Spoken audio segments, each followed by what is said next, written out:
what does Osama bin Laden's death mean to you? Really, I don't think it means much, so much as it would have been if we would have found out 9.5 years ago that we would have been captured. So really, it doesn't mean much to me, except that on the eve of the 10th anniversary of 9/11, I think we're going to be in a more a higher state of alert than we are right now. Well, I think a lot of people are going to label him as a martyr because he wanted to die in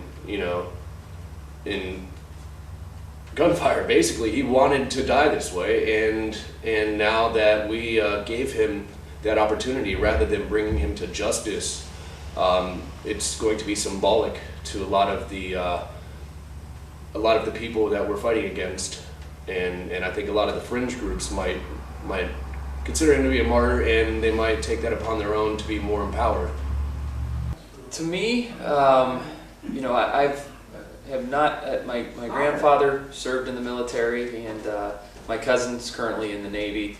I guess it makes me very proud of our armed forces. It makes me proud as an American, and I guess it brings, at least to me personally, a little bit of closure on 9/11 and some of those, some of the things that have happened in terms of terrorism in the United States and everything else we've been faced. But it also, I guess I'm cautiously optimistic that we've started to turn the corner possibly on fighting terrorism and learning how to combat it. But it also makes me a little nervous at the same time because you don't know what chain of events that could set off in terms of motivating his supporters and possibly making them even more agitated than what they already are at the United States. So I guess, like I said, I'm very proud of our efforts, and I hope that that's a sign of things to come in terms of the fight against terrorism. Take us through your day back on September 11, 2001.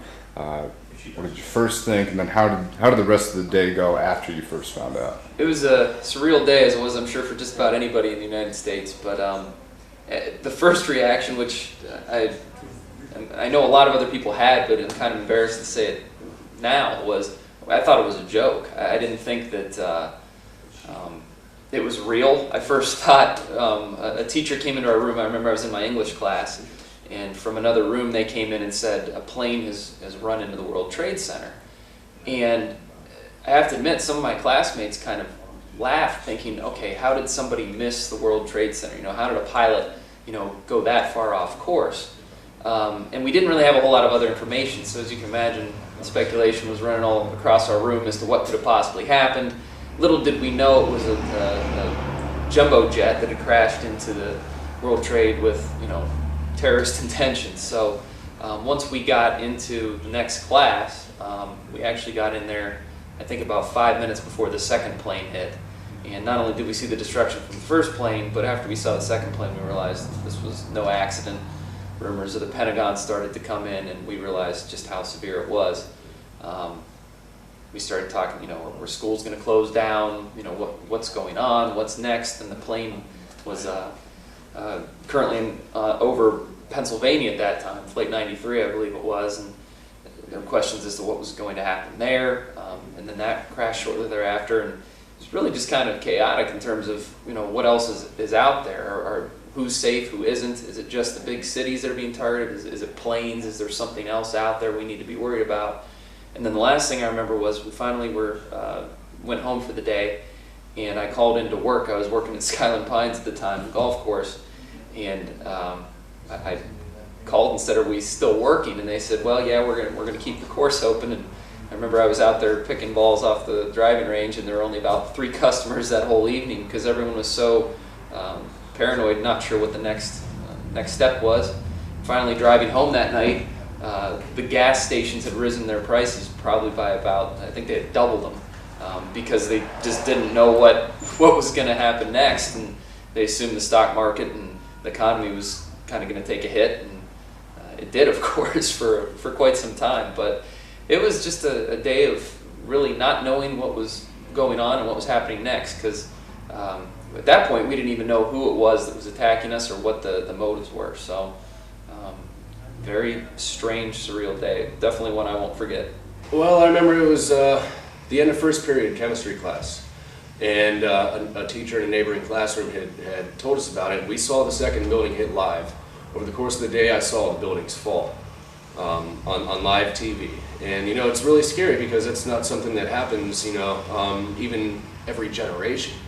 The last major event we had like that was maybe the assassination attempt on Reagan, maybe the Challenger blowing up, maybe Kennedy getting assassinated, but nothing really to this scale.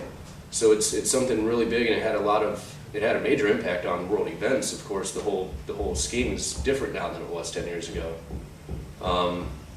But over the course of the day, you get fear, you get frustration. Somebody just attacked us. We don't know who had done it. And then, as time went on, you have a lot more questions we still have no answers to. In terms of culture, in terms of, I guess, perspective, the American perspective, what has changed over the last 10 years? I think there's a lot more disbelief now. Of course, we still don't know about Tower 7. We don't know why that had fallen due to a controlled explosion. We don't know why the audio tapes suggested that the owner of the World Trade Center had said he was going to pull it and evacuated all the firefighters and emergency responders. We still don't know a lot of things, and I don't think we ever will, because I think the people who want us to know, and I don't want to sound like a conspiracy nut, but I think the people who want us to know what we do know aren't going to release any more information. I think our intelligence obviously is vastly improved, but I think overall our awareness of our place in the world and of what the terrorist issues were. I mean, I don't think we truly grasped as Americans how much other places in the world resented us and what we were about, what we had, and I guess to this extent that we were hated by these people. I certainly wasn't aware of it, and I think a lot of my classmates weren't, and I don't think we understood why that was the case. I think now we're much more, sensitive to the rest of the world's problems. We maybe aren't quite as arrogant. We realize that we're not untouchable. That that was, I hate to say, the tip of the iceberg, but there's a potential for terrorists to do far worse than that if they had the right tools and equipment and people in place. So I think we realize that we aren't secluded from the rest of the world. We're not better than everyone else, and we have to be very careful as world leaders in terms of how we are sensitive to other people's beliefs and their cultures. And not saying that that's enough, but on the flip side of that, militarily, I think we're going about things much smarter. I think just strength in numbers and brute force weaponry and soldiers isn't the military of the future, and now we're using much smarter and sophisticated technologies that have allowed us to attack these cells in a whole different way. We didn't even understand how they worked. And, we just assumed there was cell phones and emails and this and that, but now we realize there's a whole other way of networking these types of splinter cells and terrorist groups. How do you feel about the way America has reacted to bin Laden's death? I think the immediate response was just a gut reaction of thank goodness. We don't, he himself, we don't have to worry about anymore. I certainly don't think that's the end of Al-Qaeda or the end of that organization's efforts, but it definitely is it's something that I think makes us feel that we've made a dent into that organization. I am very nervous about how much longer we celebrate this and how, I'm trying to think of the right word here, how forceful we are in our celebrations so we don't really agitate that group any further.